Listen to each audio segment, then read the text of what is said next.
As followers of Jesus, in whom all things were made, we acknowledge the Darug people as the traditional custodians of the country of where this podcast is recorded.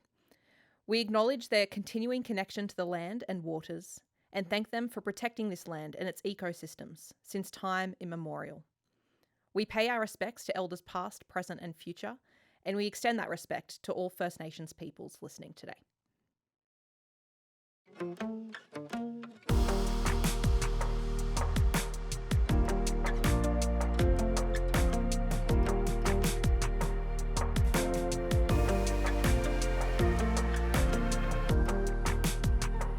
Hello, I'm Georgia.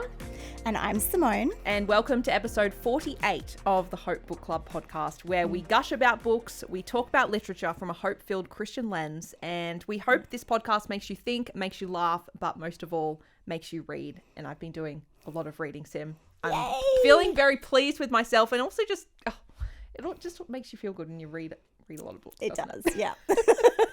In this episode, it's going to be a little mini episode. We're going to have a quick chat about the books that we've been loving recently, the ones that are at the very top of our TBR pile, which was a very hard decision for me to choose one. We're going to be answering some of your comments. And also at the end, we're going to be talking about our very first live event of the year. Exciting! Which I'm so excited for. This, as always, will be a spoiler-free episode, so any of the books that we talk about, we will not spoil for you, and also all of the ones that we mention will be in the show notes as well. So, Sim, let's start with you. Without further ado, what book have you been loving recently? So, I've been rereading a book that I read a couple of years ago. Rereading. Hang on. Yeah. Are you a rereader? Like, are you a person that rereads books? Not all books, but there are some books that I feel like there's more to discover when you reread them. Like it's like peeling back layers or seeing things you didn't quite connect the first time. So there's a few books, that I reread. I don't think I've ever reread a book. That's amazing. Like ever. which is bizarre to me because like I think about it and I'm like, I should because like we rewatch movies, right? But I think it's also like I have this like anxiety about like not having enough time to read all the books in my life, and obviously I'm not going to have enough time, but it's like I've already read it, it's fine, I can't do this, I need to keep pushing on with new books, but I don't know. Well, I reread this one recently, so it's Eleanor, Oliphant is Completely Fine by Gail Honeyman. Yep. So great book. It's about sort of Eleanor, who she leads a very simple life. She does the same thing every day. She wears the same clothes to work. She has the same like meal deal for lunch every day. Like it's just the same sort of thing. And so she seems like she's sort of content and happy and just doing the same things. But then you start to realize that maybe she's not as happy as she actually seems, and that there's a lot more going on as to why she is the way she is. So I kind of love it because it's a mystery, but it's a mystery about a person and who they are and what has led them to be where they're at and how they can then, I guess, heal and move forward in life. That's a really interesting take on that because I also read this a couple of years ago now, and I remember liking it but not loving it and I didn't understand the hype. So what was it that caused the reread for you? Because maybe I need to do the same. So for me, it was sort of being able to like knowing then I guess some of the end things. Yeah. Being able to reread and see those little moments that were hints, and they definitely were there hints throughout the whole thing.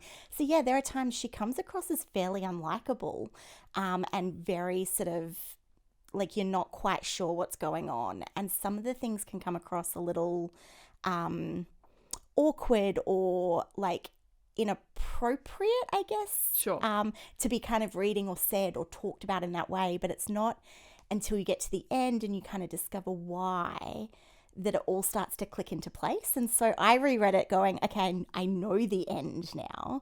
How does that change my reading of her and her character in the lead up? And it did. That's really interesting. Okay, that's good.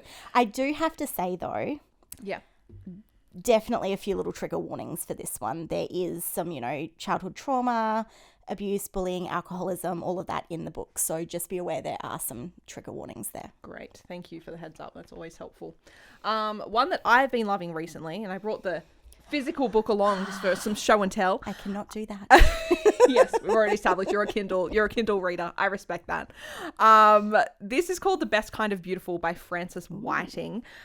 She is an Australian journalist, and what I love, I actually just really love journalists turned authors. There's been so many great ones in the last few years. Trent Dalton, who is one of my absolute all-time favorite authors, was a journalist for a long time before he became an author. And I think there's something just because they have been honing their craft for so long, but it's like a different kind of writing. I feel like journalists can generally write characters really, really well because they've met so many people. I was gonna say, do you think also like that training and sort of delving into the truth of things kind of comes through? There's a lot more factual elements. And I actually really found this with this one. So I'll read a little bit of the blurb. It's about two people, Florence and Albert. Florence St. Clair is a loner. Albert Flowers is a social butterfly. Good friends who think they know each other. But somewhere between who they are and who people think they are lies the best kind of beautiful. So you hear a lot of it from Florence's perspective, and I love both the characters so much. They are both deeply flawed. Florence comes from a family of singers. They had like a family band, and her father passed away suddenly, quite tragically, a few years ago. So she was dealing with the grief of that. She's refused to like rejoin the family band. So it's all of the kind of dynamics of like, you know, she was very close with her dad. Then she found out some stuff about her dad during this book that, you know, changed his image, and she had to deal with all of that. But she always has this friend in Albert Flowers, and they work together, but you kind of realize that they both have quite different lives outside of work that they keep from each other. And it's essentially a lot of miscommunication, but also just about the slow unraveling of finding out who people are. And it's beautiful. It was a really beautiful book. Which is kind of life, isn't it? Like, so this was like, honestly, it felt like reading about real life. You know, like some books, they feel like books. They feel like stories. And you're like, okay, like this is nice and this is escapism for me, but I can't really see real life in this. Yeah. This was as real as you'll get. And nice. Yeah, so it was really beautiful. I enjoyed it. It was like actually quite a light read, even though it dealt with, like I said, like grief. There was a couple of mentions. Florence and Albert have both been through some deaths of people close to them. So so a lot of like, grief in there and trauma. But really fantastic, and actually quite a light read. I read this while I was on holidays in Queensland, so nice. I enjoyed it. All right, let's move on to TBR piles. Sim,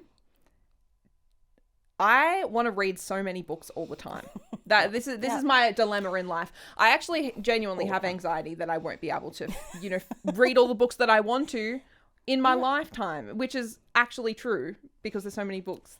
You're never going to be able to read everything unless that's literally all you do. So I have a lot of books that I own that I haven't read. So I would say I have quite an extensive physical TBR, but I wouldn't say I have them in like order of like anything I want to read. Do you have any form of physical TBR? The short answer is no. Okay. Being a Kindle reader, like I do sometimes have like a few books ready to go on the Kindle, but again, like you, like not in any necessarily specific order. Okay. So how do you keep track of your TBR then? What you want to read? That is the never-ending challenge, isn't it? So I'm terrible. Like I'm one of those people, I have notes literally everywhere. So I will always write them down. Like I will see something, I will grab a photo, like when I see something like either in the shops or like on my phone and like screenshot it. My camera roll is like 50% just like book covers. Me too. And I never go back through them. No. I don't know why I think I'm going to like review my camera roll. I have literally like my phone has notes, my like computer has notes, I have notes around the house. Never remember to look at them. There's just random notes everywhere. I don't know why I want to become a person who like uses Goodreads you know, that's like such a great app for, you know, reviews and sorting your books. I will never be that person. No, I start every year. There's a point in my life where I start never Have you lasts. started this year? No. Okay. I You feel didn't like even attempt this year. At some point, I just need to give up on it.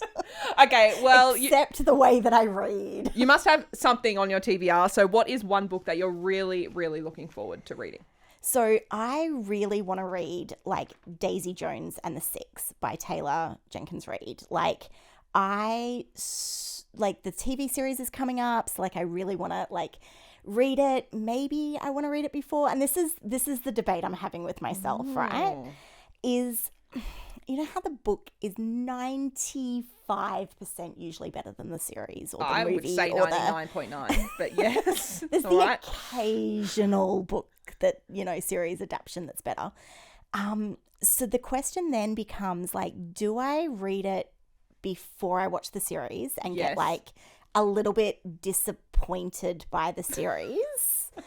Or do I watch the series and then read the book knowing that like I might, like I'll have all those images from the series that'll impact my reading of the book? That's actually a really good question. I can see the merit in the second option because I know how much you love film and TV. Yes. So like you would probably genuinely appreciate the TV series for what it is. Don't even think about it being a book adaptation. Yeah. You would probably appreciate that. Mm-hmm. But I think knowing me, like I don't want to go into a book knowing how the story ends. Like I much rather like a story unraveling in a book than I do A series. a series. Okay, yeah, So yeah. I guess it comes down to personal preference. So honestly, like, I have been going back and forth, and I probably will read it before I watch the series. So that's why it's sort of the top of my TBR at the moment. And I've heard a lot of good things about it. I actually haven't read this one either, but yeah, I've heard some good things about it too, and so like this is where I'm like, ooh, like I think it might be worth reading before watching the series. okay, all right. The one on the top of my TBR is Anthony Doerr's Cloud Cuckoo Land. Now, I absolutely love this author so much. He was the Pulitzer Prize winner on his 2014 novel All the Light We Cannot See. Have you read that one? Yes. It remains one of the best books I have ever read. It tells like the parallel lives of a 7-year-old French girl who's blind and her father's a master locksmith. So it's set in World War II. The Nazis come and occupy France and they have to flee, but they have to take this. So if the father works at the museum, they have to like take this crown jewel from the museum and basically like hide it with them. Also tells the parallel story of a German boy who is immensely good at fixing things.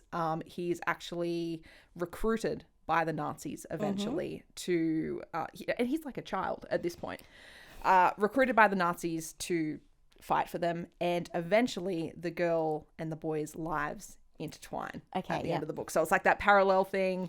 Yeah. And then it all comes to a head. It is the most beautiful book. But this one is his second novel. I believe he hasn't had one since. So 8 years writing this novel. Again, it's quite similar in terms of the parallel lives thing. Yeah. It says, across time and space, 5 young dreamers are bound by a single ancient text.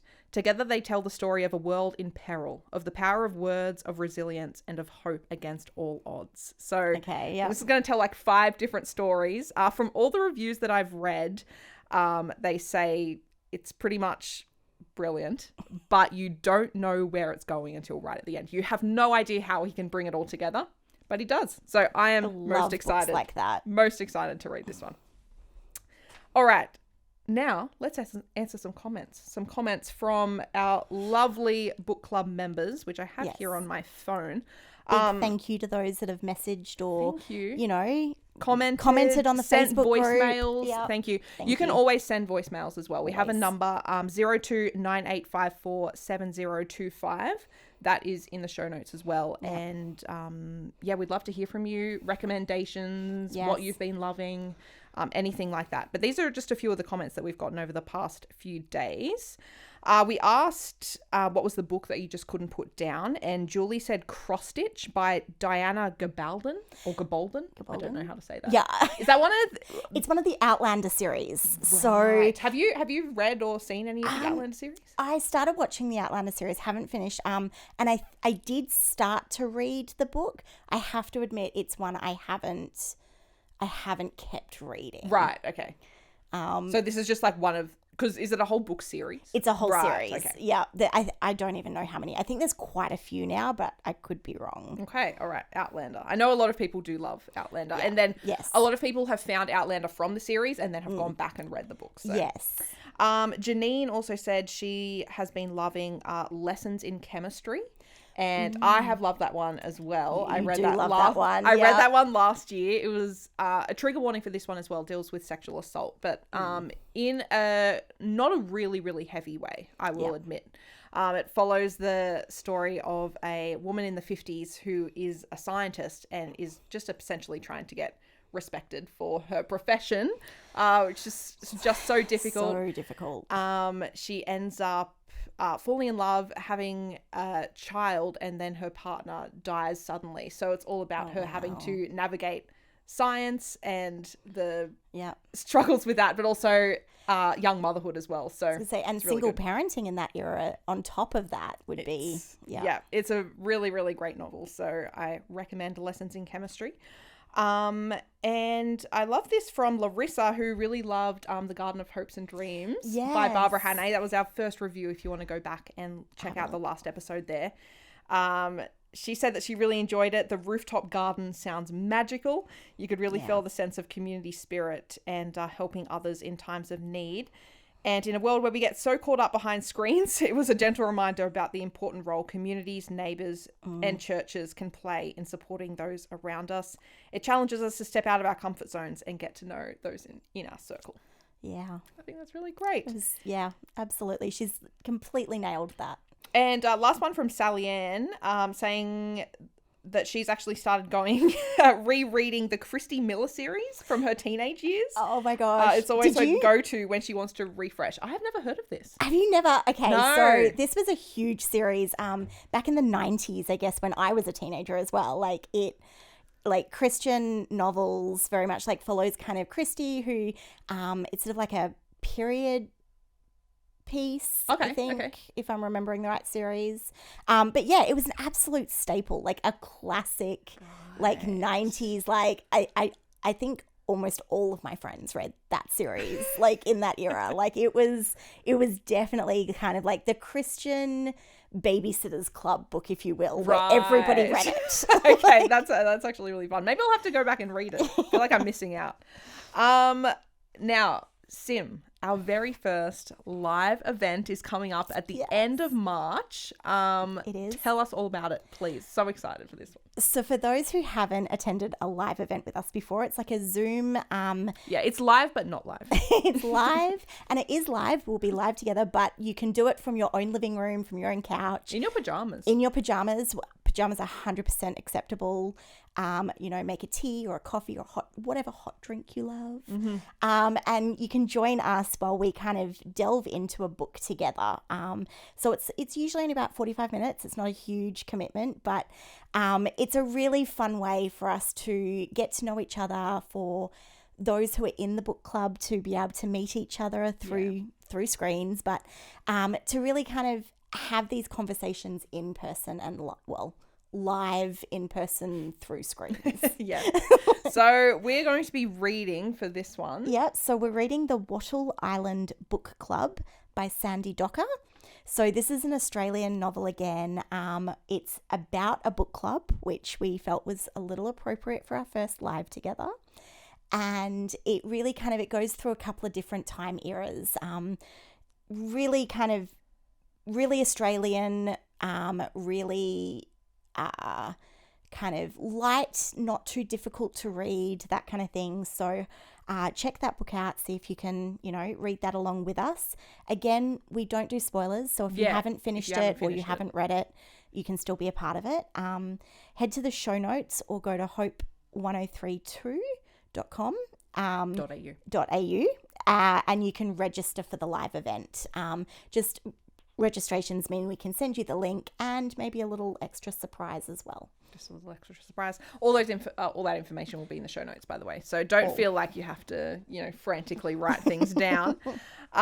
So we'll catch you back here in 2 weeks for our next episode. We will be reviewing Before the Coffee Gets Cold with our very first special guest as well. So very excited for this one. Excited for the special guest. I know you guys are going to love it. So if you have read Before the Coffee Gets Cold, or if you're planning on reading it, would love to hear your thoughts. You can send us a voicemail, like I said, 029854 7025, or leave a post in the Hope Book Club Facebook group. All that info, once again, in the show notes. And we'd also love this podcast to reach more people. So the way you can help us with that is rate it, review it, subscribe, basically share it with all your friends that love books. We would just love to get more people involved in this community and just loving reading again, because it can be a hard thing to kind of keep on top of sometimes. So sometimes you need people around you to encourage you to continue doing that. And sometimes just to help you pick the next book. Yes. Because honestly, I'm so indecisive. That is so difficult. All right. We'll catch you next time. Sim, I believe you've got a quote to end on. Yep. So a great book should leave you with many experiences and slightly exhausted at the end. You live several lives while reading. And that's from William Styron. Maybe that explains why I'm so tired. Always exhausted. It's a whole journey when you read. So true. Catch you next time. Bye. Bye.